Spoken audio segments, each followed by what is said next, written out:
Okay, hello everybody. Welcome to episode 2 of the newly revised Teachable Moments podcast. I have first time guest with me on here. Her name is Allie Walls.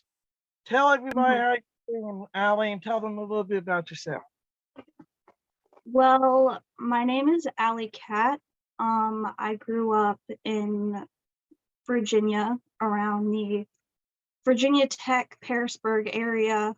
And like I fell in love with wrestling whenever I was about 4 years old. My stepdad actually took me to an indie wrestling event in West Virginia. Um, it is an old promotion that doesn't do shows anymore called WVCW, and I kind of fell in love with it ever since. Oh, that is awesome. That is great. See, now you knocked out two things because usually I ask people how they fell in love with wrestling after I ask them how they to tell a little bit about themselves. But you knocked out two things at once. That's fantastic. I love that. And but that's the great thing about us heels. We get straight to the point, and we can knock out two things at once right there. But yeah, I it's great. It is quite ironic, and I don't think a lot of people know how we came across each other. Actually, I know nobody knows how we came across each other. But we actually came across one another via a promo tournament that was being held, and I thought you actually did pretty good on the promo tournament. I mean, like you did seem a little what was it, tired? You seemed like you had a long day, and Yeah, yeah, I have had auditions like right before I did that. So I was exhausted. My voice was shot and everything. So I completely understand. It was great. I love it. And then that guy, what was it? But I can't remember what his name was. Stonewall, I think it was. I loved his promo where he's like, you know who has heart? Losers have heart. That was fantastic. I love that promo. That was great. yeah, I loved his promo. I loved how he went full ham on me, like he didn't hold back. It was great. Oh yeah, that is great. And but no. So how long you been training in the business? So I started training back whenever I had just turned 15, so about a little over a year now. So Um I have a question because a lot of people, I'm sorry if I interrupted you. A lot of people, I know a lot of people have the illusion that wrestling is easy and getting slammed in the ring is easy and that it's like landing on the trampoline. Why don't you tell people exactly how it feels? Because I think you told me recently the other day you took your first ever suplex. How does that feel? well, um to me, a suplex, I'm a little crazy. So to me, suplexes are fun. Um but my first couple bumps I did take, I actually got a concussion. Jesus. Jesus. um yeah, it it's because I didn't tuck my head correctly. It was completely my fault. But yeah, it didn't feel great. It still doesn't feel great taking a bump in the ring, especially if Um, you get those rings that don't have a lot of padding, or oh God, are yes. just are just very old school rings. They're just they hurt a lot worse. Oh yeah. Yeah. The company I wrestle for, we wrestle in an old school ring. It's like the I don't know if you've heard of the Crockett Foundation, Crockett promotion that came along, because they went out of business before you were born and all. But no, it's like literally like a stiff bump. When you land, you're just like, oh, yep, there's that wood. Yep, that sucks. Yeah. Yeah, So, I trained with Boogie Woogie Jimmy Valiant at his camp. Um, and Yes, yes, that is great. Yeah, totally. I'm sorry for interrupting you. You said Boogie Woogie Jimmy Valiant. That's fantastic. You're gonna have to totally tell everybody what it's like to train with Boogie Woogie Jimmy Valiant. yeah, I'll tell you all about my trainers here in a second, but the ring in at Boogie's is very old school and it does not have a lot of padding at all. Everybody that trains there constantly complains about how stiff the ring is. And it it's just like I had my first match at Boogie's and I was so dead after. I bet. I bet. But yeah, Uh, how is Boogie Woogie Jimmy Valiant? What kind of guy is he anyways? And I've always wanted to know because you he train in his camp. he is a very caring guy. He's like he's very nice. He cares about all of his trainees. He cares about everyone that he comes in contact with.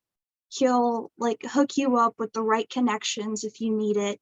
And he'll go out of his way to make sure that you succeed. And if you need anything that's even outside of wrestling, he'll help you with that. Um, I actually train with Boogie, and I also train at a promotion called PWL. My trainers' names are Benny Conley and Aaron West. They are really nice guys also. They're exactly like Boogie. They will go out of their way to make sure that their trainees succeed, and they're really good with teaching and all of those things. And they'll definitely light you up, and they'll make sure that you're succeeding in the business. They'll tell you when you're wrong, and they'll tell you when you're right. I love that. I love that about trainers, like honest to goodness people who like have no problem telling you that you're right or telling you that you're wrong. I love that. I mean, my trainer's almost exactly the same. I was trained by like I told you in the chat, my mentor was trained by Nikita Koloff. So that's awesome. I mean, old school. So we both come from trainers who are very old school, and I love that. I love that because most of the people today, some even though the chant that we were part of beforehand kind of dissolved and crashed and burned into a blaze of glory or non-glory after what happened last night, like I said, we won't get into that. That's already been hashed. But one of them did mention how he did, even though seemed like a guy who totally didn't get what he was saying was wrong. He did touch on one point. A lot of people today in the wrestling business would not be able to make it in the wrestling business because they're not trained by the people who are old school. It's like you get somebody to go to an independent show and they train you for like 6 months or whatever, 4 months, and then you're like, oh, I'm a professional wrestler. And that's not how it works. That is That's that's definitely not how it works. no. My trainers are like Boogie's training style is old school, but he has also modernized it a lot, which is helpful for the trainees because since you know how it is to be trained by an old school trainer, it is very hard compared to a modern trainer. Um, it's pretty laid back at PWL with the training. Like they're not as strict as some places would be, but they definitely push you to your limits, and they don't do that in a negative way. I like that. I like that. They um what's the best way I can explain it? I think my mentor said it best. He's like, I'm here not to destroy you, but I got to break you down to build you up, but not in a way that totally destroys you. It's in a way that Exactly. you learn. Yeah. Right. Yeah, there's been times after training that I have been sobbing from pain and from disappointment in my wrestling abilities. It's just a part of wrestling. There's going to be times where you're very disappointed in your ability to wrestle, or you're very disappointed with like certain things that happen in a match that you mess up on. But the truth is, you're gonna mess up. It Everybody does it. It's just the way you cover it up during a wrestling match, so nobody knows that you did mess up. Right, right. I'm like, and at the same time, while trying to rub somebody's face into the concrete, that's always a good thing. Yeah, always a good thing. Right. Because I saw your picture of where you had I was like, wow, that seems like a really small crowd. But then I put into the chat, I was like, well, it just means more room, more space for you to grind your opponent's face into the concrete. That's Yeah, fantastic. Yeah. at that was actually at a PWL event. We were at the Skate Shack in Bluefield, West Virginia, and we had another PWL event the night before, and it was packed. Like there were so many people there, like 300 plus. Nice.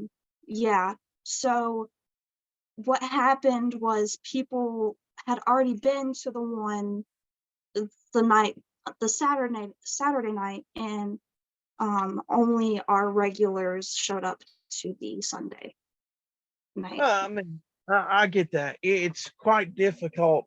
I don't think a lot of people realize it, but it's quite difficult. It's easier to get people to come out on a Saturday showing than it is again to come out during a Sunday showing. That's why the company I wrestle for, we do our paid shows on Saturdays because people go out and about on Saturdays and they're finding places to spend their money and to be entertained. So they come and they watch wrestling.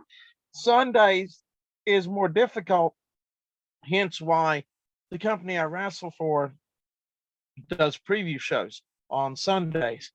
And very few people show up because one, they're either just getting out of church or they have church they got to go to. So it is quite difficult to book a show on a Sunday. So I'm quite impressed that you got the people to show up that you did on a Sunday. So that's Yeah, fantastic. That is yeah. great. Good. We had about 40 people there, which is a smaller draw, but it's not horrible for a Sunday. No, no, I'd have to say, I think Sammy Guevara said it one time. He's like, when wrestling in front of 5 people, it's still at least 5 people, and your people are seeing you work. So at least you got Yep. those 40 people watching you perform, and they're watching you work.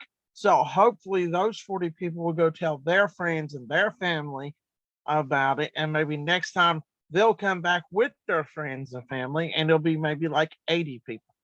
So you never A- know. Yeah, absolutely. Like we like what my trainer Aaron has said to me is that it doesn't matter how many people you're wrestling in front of. It doesn't matter how small the promotion you're wrestling at is. It is all about the in-ring experience. It doesn't, if you're a smaller wrestler and you're just getting started, you're going to want to get in the ring as much as possible because it's all about muscle memory. And you're not Oh yeah. going to be able, you can't simulate being in a match during training. You just can't. It's not the same. Um, it's just so much, the energy is so much different, and you won't know how you will perform until you're in a match. I do have to say you got pretty lucky. You're what, 16 years old, right? 16. Yeah, You got lucky. You like missed that whole pandemic phase. I mean, it's like you are just now getting your start off in your career, which is fantastic, and you like totally bypassed the pandemic phase. I know when I started out, um, we had just started booking other areas, and then bam, the pandemic happens. It just stopped everything dead. So you had all of that time for like that whole year or so to train and get yourself ready. So now you're doing shows, and like the pandemic restrictions are lifted. People can come to shows now. So you got lucky. You got lucky. I You have pandemic I phase.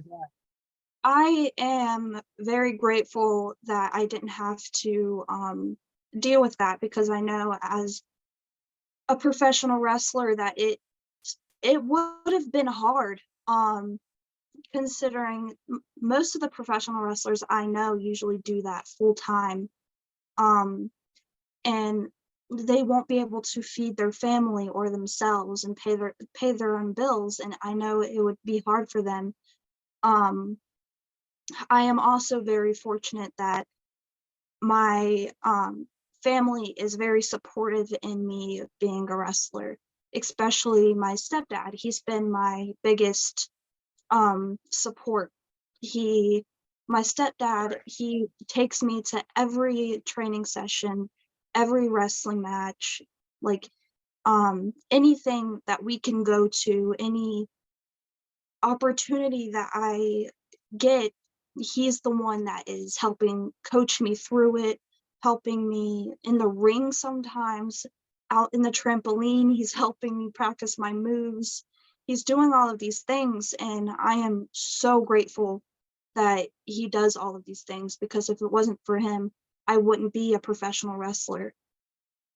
Oh, that's great. That is a great heartfelt story. I'm so glad we had that story here on the Teachable Moments podcast. But no, that is great. What would you say has been your because one, I'm gonna ask you here about your faction you're part of here in a bit. So I want people to hear about that. But before we talk about that, what would you say has been like so far? You're 16. You've been trained for like a year. You're just really getting your career off the ground, and not to mention you also go to school, so you have it like rough. Like you have more on your plate. I mean, me being an adult, I started at 31 years old, and yeah, I started late in wrestling. I mean, I did. So I've been wrestling for like 5 years. So I haven't been in the wrestling business for like 15 or 20 years like some of these people have. But what would you say your crowning achievement so far, in your opinion, is that's been in your career?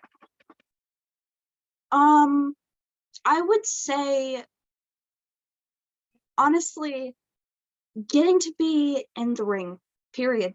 Getting to be in the ring. Because I remember when I was like 10, and I was coming home from an indie show with my dad, because we were fans at the time. Um, and me and my dad were talking about the show and how cool it was and how good the talent was at the show and stuff like that. And we started talking about a women's match. And I was like, I want to be a wrestler. Like, I think this is what I want to do. And like, that was the moment that I realized that this is my thing, this is my calling. um and my dad, he was like, well, you're going to have to wait until you're older. He was like, we're going to have to wait until you're about 16. um and so what I did, like a couple weeks later, is I took a pencil and a piece of notebook paper, and I wrote down my professional wrestling plan, um, on how I could get to my dreams, how I could start my dreams have always been just starting my matches, being able to call myself Alley Cat, being able to um wrestle. Like, it's my biggest motivation has been showing little girls that you don't have to be a princess, that you can also be a warrior. You can be tough, and you can be mean, and you can be big and bad, and you don't have to go by the rules of society. just because you're a woman. That is great. And I love it because when we first started this off, you sounded really nervous and uncomfortable. Now you're getting more into talking, which is great. That's fantastic. That is probably one of the best answers I have ever gotten when I've asked that question before. The fact that women don't have to be princesses, they can be warriors too. That's fantastic. That is fantastic. I love that. Now, like I said, you have it a lot tougher than I did because, as you know, me starting at 31, I didn't have to worry about school. I didn't have to worry about going and having to go train, get home, shower, do my homework, get up, go to school. Then after school, go train, do a wrestling show, hit the gym, do all that. I was just like, when you told me you had to do all that stuff, I was like, kudos to her. Jesus. it, Um, yeah, it, I'm very grateful because most of my training sessions and wrestling events are on weekends. Um, good. and because I'm a minor, and both my parents work, I don't get to train or have events as much as I would like. And that's why I'm so grateful for every event and every training session I get. Um, but it is very difficult waking up the next morning at like 6 a.m. And having, like, like the wrestling pains, Oh yeah, especially since I'm so new. I still get whiplash and like bruises everywhere, and like I'm still building up my callus, and it's and like having to go through the whole school day, and like it's definitely tough, but it's the best decision I've ever made in my life. that is awesome. See, if I was in your position, 16, just starting off wrestling training and having to go to school, I'd probably go the next day and be like, what in the world was I thinking? I can't move. Oh my God. But no, like I said, kudos to you. See, my trainer, my mentor, he has this thing. You got lucky that yeah, they allowed a 16-year-old to start training because I know a lot of wrestling promotions are like, well, come back to me when you're like 19 or come back to me when you're like in your 20s, because insurance, Hollis, insurance reasons. Because it's like if a kid gets hurt in the ring on your watch, that's like insurance you have to worry about and all that stuff. So Yeah, no, you got really lucky. I'd say I this, did. I yeah. did. It was around my 15th birthday where I like kept bothering my parents about paying for my training, because has been something I've been wanting to do since I was 10. Um, Right. so I was continuously bothering them about it because I was like, I can't wait anymore. I need to get in the ring. Like, I'm itching to get in the ring. I want to start my life. And I kept bothering them about it. I was like, so let's get this down on pen and paper. Like, when am I going to start training? What is our plan? How are we going to save up money to start, like, to for me to start training? And they kept like blowing it off, all these things, because I was only 15. They didn't know how those things worked and stuff like that. And I just kept bothering them about it. I kept going and going and going until Christmas. They handed me a pair of wrestling boots. That's great. That's like the uh, greatest gift. It's like Merry Christmas. Here's your Christmas gift right here. Wrestle boots. They're expensive, so this is the only gift you're getting. and my mom and my dad looked at me, and they're like, we're paying for your wrestling training for Christmas. You start January. And I was like, oh my God. Like, That's great. I was like, okay, this is actually happening. Like, I'm going to be a wrestler. That is And then I got there and I had this opportunity with a ex trainer. He doesn't train anymore. Um, I'm not going to name drop because a lot of drama happened with him. But PWL, Jeff, he actually noticed some things with him that just weren't good. So he kind of made PWL training, and that's where Aaron and Benny came along. And then I started training with PWL, and I met all of these really cool people, and they like all welcomed me with open arms. Every single one of them is like an amazing human being.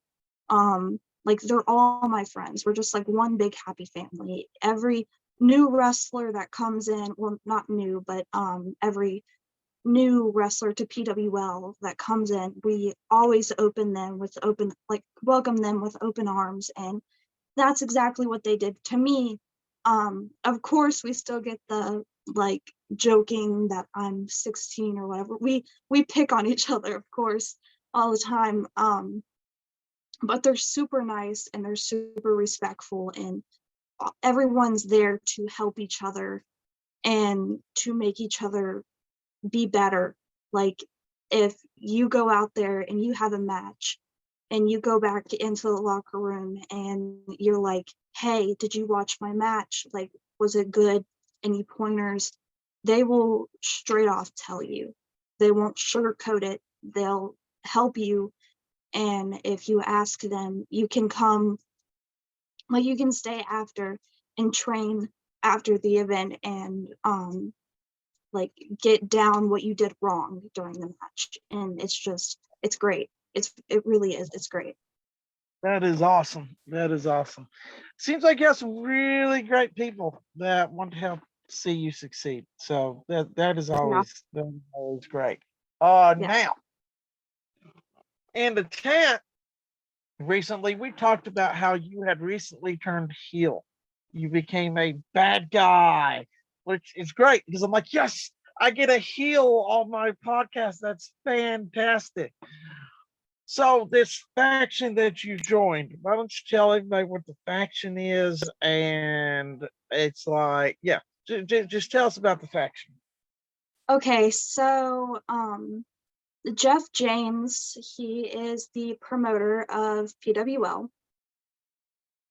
Um, he started this faction called JPWO, Jeff Paul's World Order. I honestly, it has grown so much that I cannot name the amount of wrestlers that are in JPWO on my hands. But the people that I work with the most in JPWL is Jeff James, Crash Cassidy, and a couple of others, but mostly those.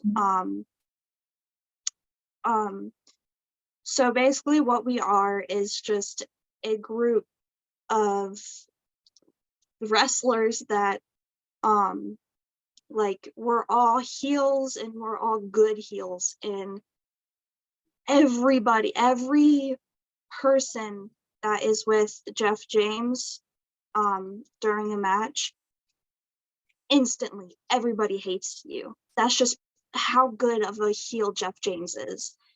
Instantly. If you are walking with Jeff James, you are hated. That's just how it is. He is such a good heel that if a fan sees his face, they automatically want to boo him. That's just how good he is. But we all we're all basically around Jeff. So we basically all just piggyback off of Jeff because he's the leader of our group. We're basically just Jeff's little security almost. Yeah, guys. Posse. That's fantastic. That is great. Yeah. That is awesome. And it's great because it's like that heat you get just by being around somebody. Like literally at the last event I was at, where we did for the Boys and Girls Club of Austin, North Carolina. I just came out of the locker room and people were just like, boo. I was like, yes, there we go. Yeah, okay, this works. I can totally work with this. This is Yeah. fantastic. But then again, I guess it helps that, my name is the Masked Menace. I was like, I don't know how anyone would think this is a good guy. No, I'm the bad guy. Okay, I'm the bad guy. People don't like me, and I'm okay with that. I am okay with people not liking me. The fans, it's specifically always the women that hate me, the women fans. They automatically hate me so much just because I look preppy and pink and pretty and all of these things, and they hate it. um they hate that somebody that is so lovable is with a group that is so hateable.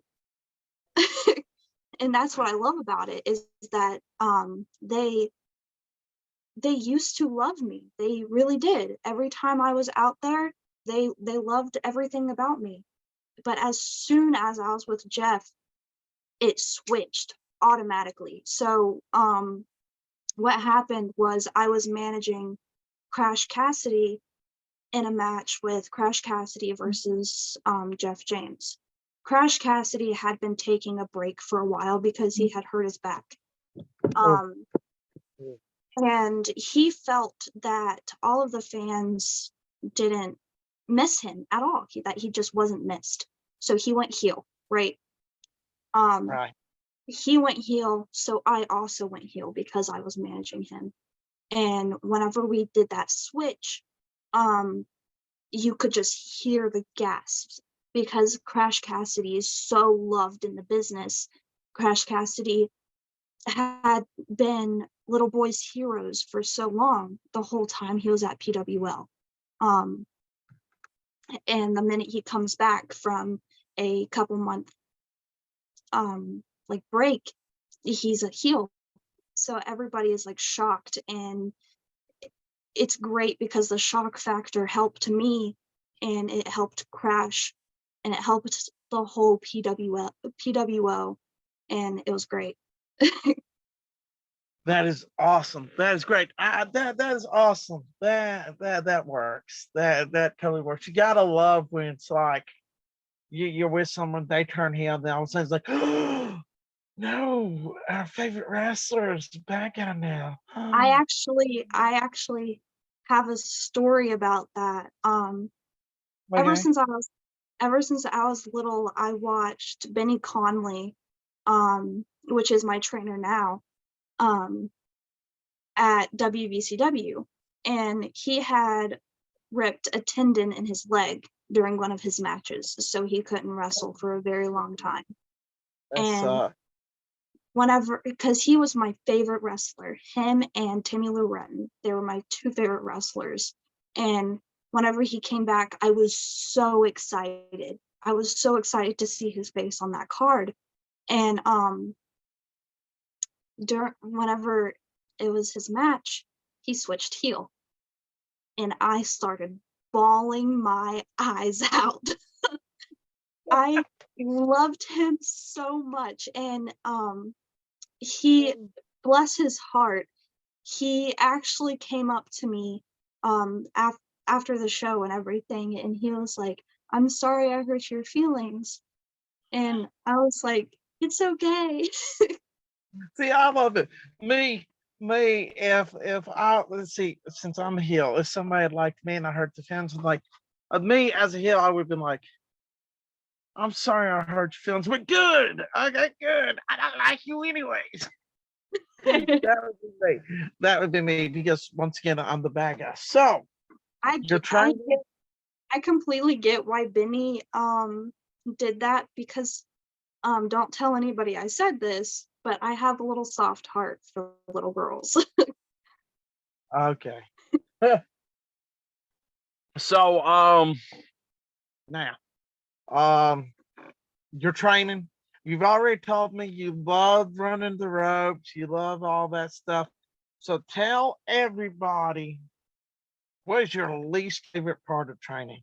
I'm like, for me, it's the leg day. I was like, because one, I like my legs. Okay, I like to be able to walk the next day. When my legs are so sore, I just can't walk the next day. What's your least favorite part of working out of the training?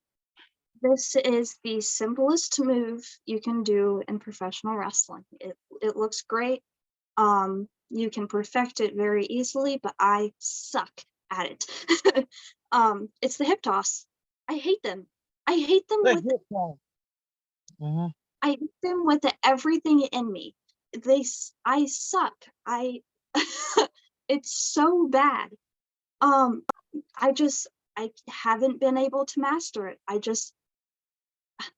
I need to work on it more. I've been working on it a lot, um, and I still can't get it down, but I'm gonna have to figure out something because hip tosses is such a easy move. Like, I know it's easy, but I just can't get it down. For me, his moves, it's the arm drag, man. The arm drag. It's like Arm drags it, aren't too bad for me. no, mine being the arm drag because it's like, am I supposed to have my arm straight or am I supposed to bend my arm? I was like, I mean, don't want to go breaking the other guy's arm in the process. I mean, like, unless I'm purposely trying to break their arm, and then that's different. And all, but yeah, I was like, I hate arm drags. Arm drags are horrible. And Well, I get that. I really do get that. uh but yeah, so we have on here what I like to call, because it's a Teachable Moments podcast, I like to call it the Teachable Moments segment. And I'm glad that I have you on because now I get this shock factor that I get to have. So here's the teachable moment. So I was reading an article the other day online. Okay. And you know how people are with like airplane flights, and you got to book a flight for each individual passenger. Okay. Well, this couple went there and they were all set to go on the plane. And the boarding people were like, "You're gonna have to buy a ticket for your infant, your newborn baby." And they're like, "Well, no one told us we had to do that. And also we refused." They're like, "Okay, well, I'm sorry, but you can't bring your baby on the plane." So what do? They leave their infant at the check-in station of the airport and board the plane to fly to their destination. They leave their baby at the airport, all willingly. They're like, "Here, I put them on the conveyor belt like they were checking luggage," and just left the baby there and went out. So the teachable moment, I would say, is people don't be those two people. And all, one, kids are not luggage. You can't just leave them at the check-in station. If you refuse to buy a ticket for them, then you shouldn't be allowed to be on the plane. I'm just saying. Yeah. Yeah, yeah, yeah. I love your shock factor. I saw it the minute you're like, "Wait, they did what?" Huh? I was like, "Oh my god!" They left their infant at the airport. This was at Tel Aviv or wherever it was at, Tel Aviv. They were trying to go to Brussels and all, I think, for them to go to Brussels. And it's Yeah, like, I let's just leave our I baby here. I don't even like kids, and I couldn't imagine doing that. I like that. I don't even like kids, and I can't even picture imagine. See, that's the heel right there. I don't like kids, but I still wouldn't even do that. That's a heel remark right there. I don't like kids, but you know what? I'm not that heartless. I was like, oh my god, no! I love your reaction. You're like, they did what? Your whole face showed. It's like, huh? I was like, yeah, yeah, totally, totally. Oh my god. So now I get to ask you this question. Um, do you watch any pro wrestling of any sorts? It's like on TV. I Yeah, mean, I W. watch a little bit of WWE, not much. But I mostly watch AEW. That is awesome. I didn't ask you that in the chat. So, what do you think? because you are now training to be a wrestler. You're training, you're getting going now, because I know we start off as wrestling fans and we watch wrestling. We're all inspired and amazed by what we see, which is why we ultimately end up growing up wanting to be wrestlers. Mhm. Okay, like, oh, I want to do that. I want to do what they're doing. That's fantastic. What would you say about the? What is your opinion of the product that they are putting forth now as a person in the pro wrestling uh, spectrum now? Because I know it's happened to me, and I have trouble separating myself from being pro wrestler to being fan. Okay, so because I'll go like, oh wait, you're not supposed to do that. No, that's wrong. No, but I do that what? too. Yeah. Yeah, what's your opinion of their product they are pushing forward at the moment in present day? With AEW, of course, I see a couple slip ups, but that's just because I'm a wrestler, and that it happens. Like everybody's human. Um, but I honestly really love AEW. Like this is gonna be controversial, but I don't care. I'm a heel. Um, I love that. It's going to be controversial, but I don't care. I'm a heel. Yes, that is a perfect I answer. Thank you. Yes. I definitely prefer AEW over WWE just because WWE has lost their spark. They just have. Okay. Well, that's pretty good answer. I like that. I like that. I mean, I will admit there are still some good things that I will say this. The WWE misses a lot. I do know now with Triple H in charge of creative now, Mhm. things have improved drastically from where That they is were. true. That is true. Yes. Um, I say the best thing going in WWE right now is the bloodline angle.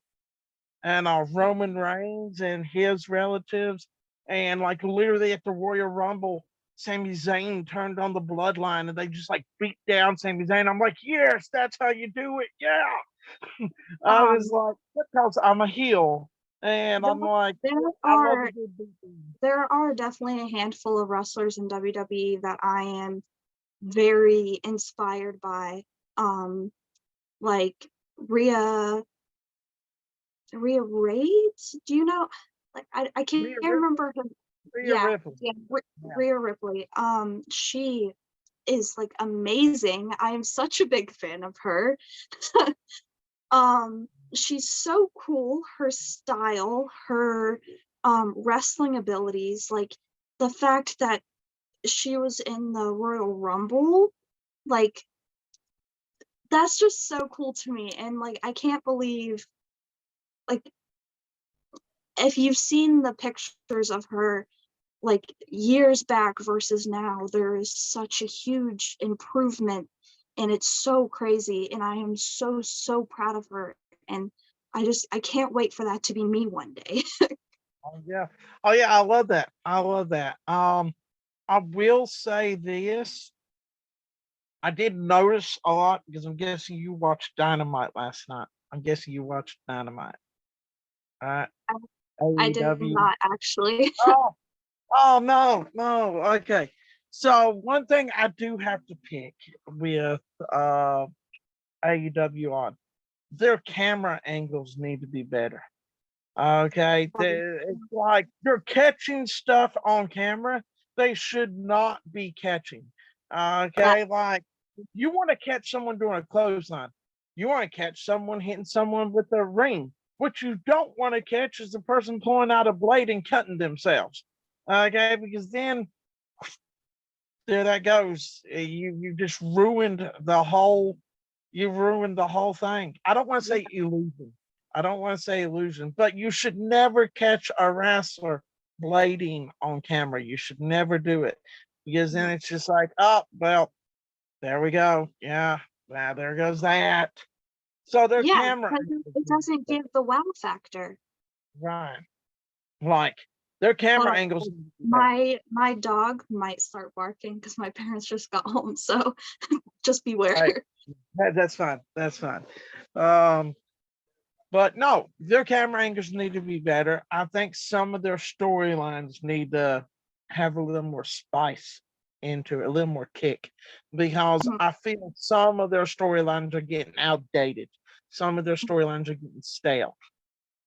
Improve on that stuff. Improve on the camera angles. Do not show the person blading, and I think AEW will be better, especially since they got a huge TV deal in the works. They're trying to renegotiate. Yeah, So you want everything to go off without a hitch.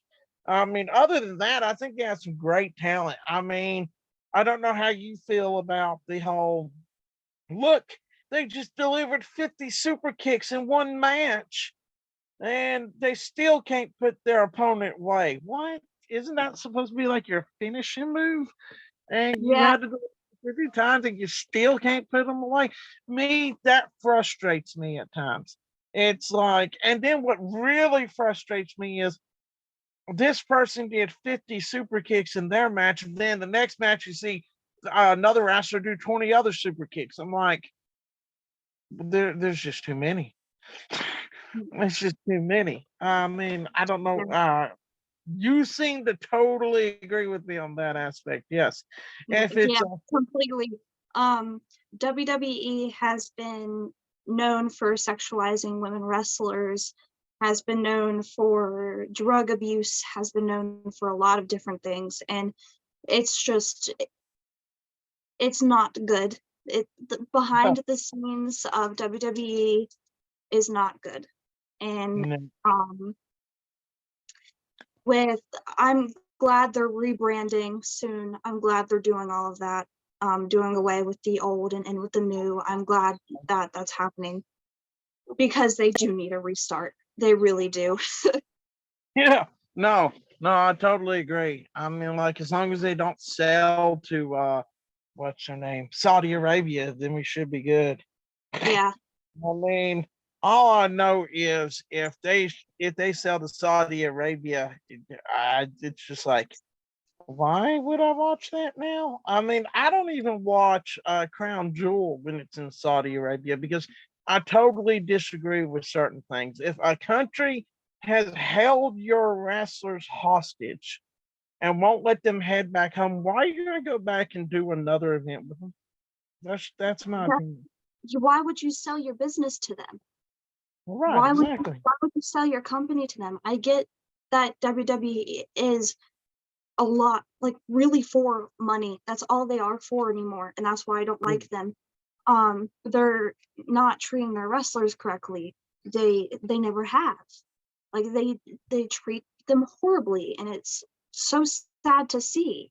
What WWE doesn't realize is that they're gonna end their contracts and they're gonna come over to AEW, and AEW is gonna get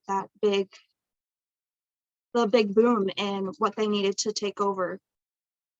Yeah, I feel that too. I feel that. I mean, I thought that that was going to happen when CM Punk joined AEW, but then CM Punk kind of shot himself in his foot when he did Mhm. the media thing, Yeah, and I'm like, okay, I understand you had to say what was on your mind and that you felt you need to get out there, but I feel that there was a better place and time to do that than on a media scrum where you just had like probably one of your biggest pay-per-views you had, and now the only focus that people are focusing on are not the pay-per-view but the media scrum that happened afterwards.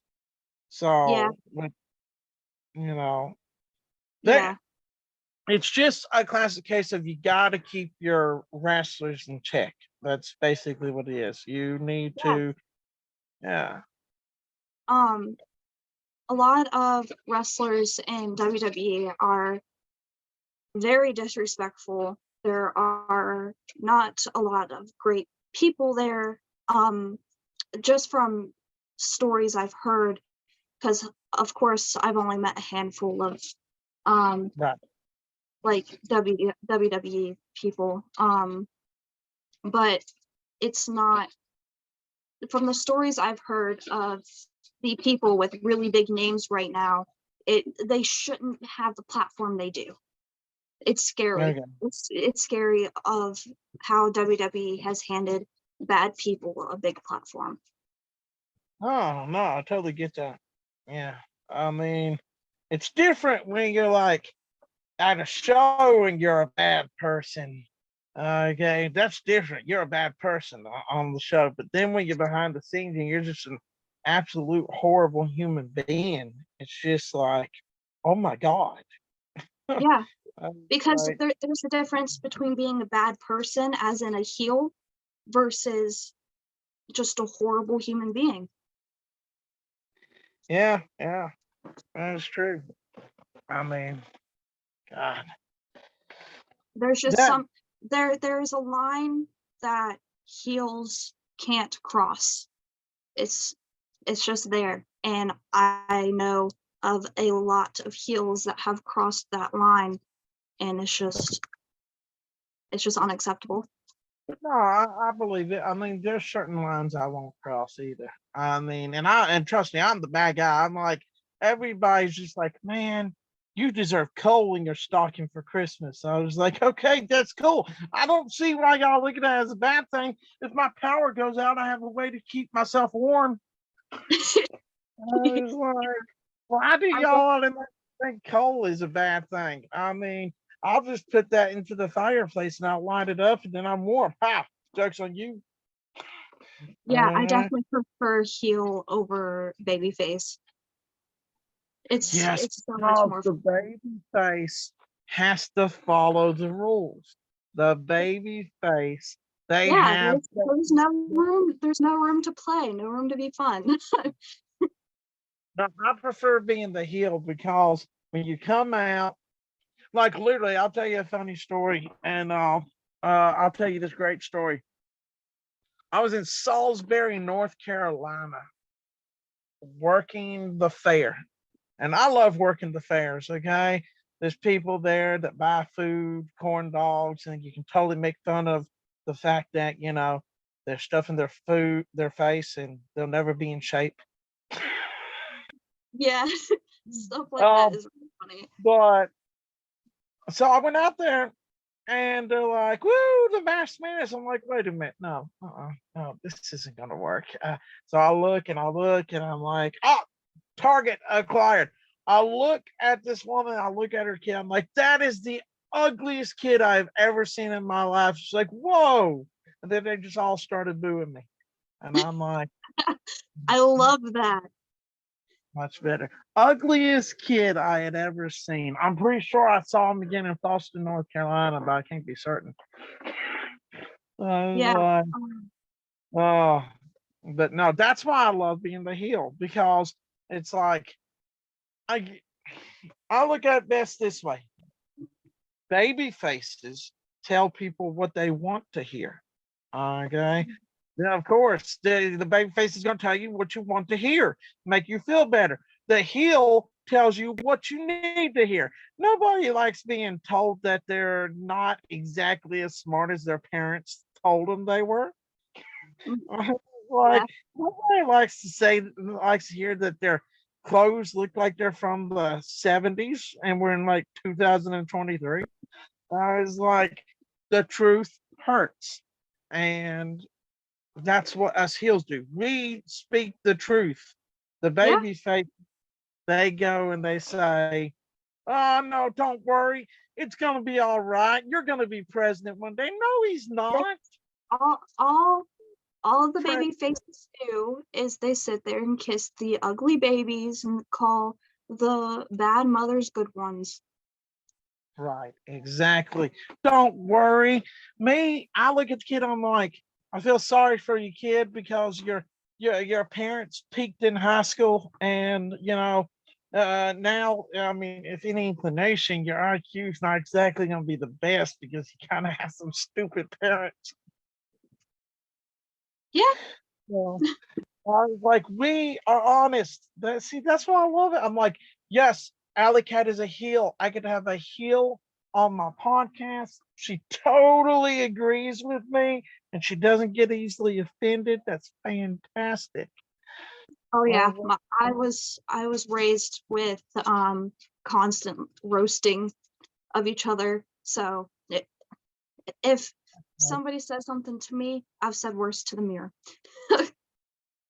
hey, that works. That works. See, that's what makes us as great heels. See, what people don't get, see, they're like, I love it. They're like this. They're like, how do you live with yourself in the morning? Well, I'll tell you exactly how.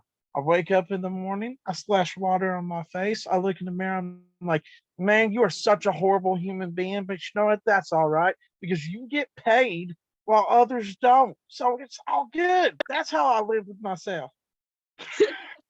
So see, we are horrible people, but in the long run, we get to go home because we make money.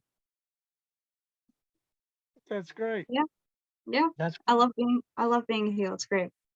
I love being a heel too. And trust me, you saw those pictures. You saw that picture where I have where I got suplex in those cooking pans. Yeah. Yeah, you want to know a funny story about that?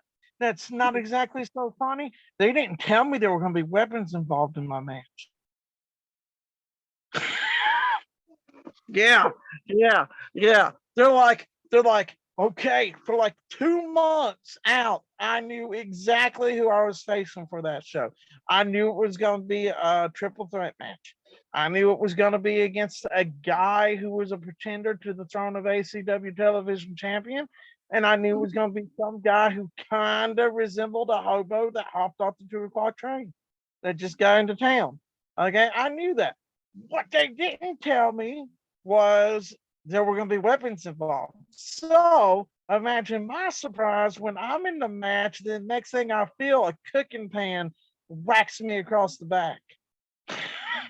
Yeah, yeah. Me and AC, I, I got some few choice words for ACW come February the 26th when we have our first preview show of this year. oh, that should be fun. Oh, that's gonna be great. That's gonna be great. And I do get to be in a tag team with a upstart, a new guy named Tanner Myers, and we're gonna have our first ever tag team match on February the 26th. So I'm looking forward to that. That is the plan right now. But as you know, there's that magical word in wrestling called card subject to change. Yeah, yeah. Um, Card I to have change. I have a couple events in March. I got March, they're all PWL besides one. They're March 3rd, Quality and Ballroom, March 11th at the Crossroads Mall at Mount Hope, March 18th, the Green Valley Skating Rink, and March 10th with Mega in Marmot. Oh, that is fantastic. It looks like you got all of March booked up. That is fantastic. I Yeah, love it. I yeah, love it's it. That's great. almost every weekend. Hey, um, that work. Our company, we do preview show if the weather's good because we wrestle outside. We don't have a building built yet, so we do all of our preview shows outside. And also, if it's raining, guess what? We can't have. hmm, We can't have a preview show because you don't want the canvas getting soaked and wet because then it starts shrinking. yeah, that is And true. Yeah. um, so if it's good weather and it's not too cold and whatever, we have our preview show on February the 26th. And literally all of my dates I've got set up, they're totally ACW right there. All the way to December, I think. Yeah. Yeah, we're gonna try to be that group that runs a show out in the cold in December and winter. Um, yeah, we do outside shows usually um during the spring, summer, um, which sometimes sucks because during the summer it gets hot. Hey, Hey, but look at it this way, you're outside and such. So when you're bouncing off those ropes, that wind is hitting you. So you're cooler than all those people sitting out there in that and the fans are at that moment. It's when now I'll tell you this, great thing, great, awesome. Wrestled outside when it was 90 some degrees. Black mats, black canvas, and Oh, as you know, yes, black absorbed heat. So you got that sun. Before we even had the canvas down completely, it was already hot to the touch. So then you get into the ring for your match, okay? And you get clotheslined and you land on that mat. You're like, oh, ow, yeah, that burns. Yeah, that's awesome. Great feeling. Always enjoyed that. Yeah. yeah, that would suck.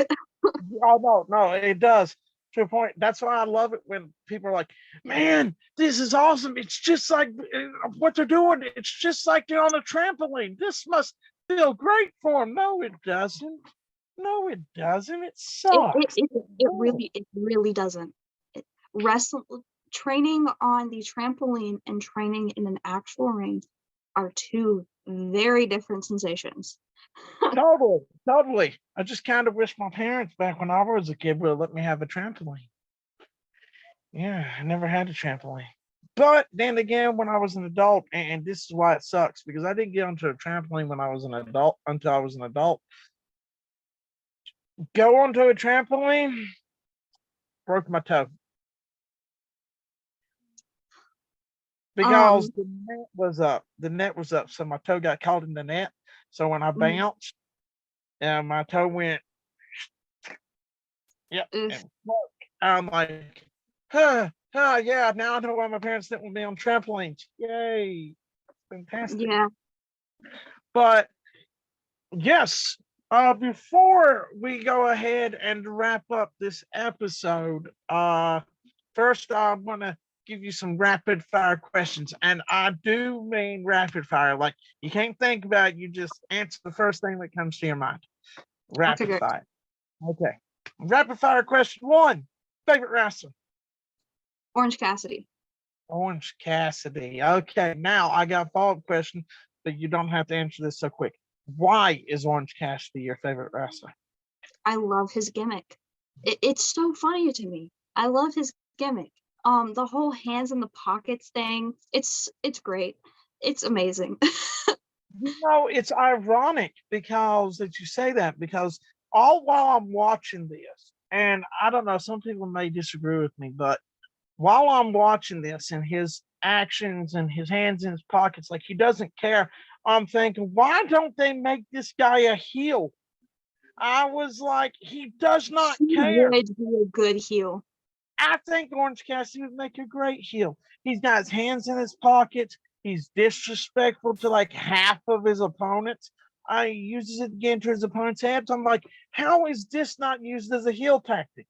This would be fantastic. He'd be a great heel. It's like, because I'm like, why haven't they tried to turn this guy heel? I was like, I'm guessing because now people have watched it so long, they love it so much. I don't think it would work as a heel gimmick anymore.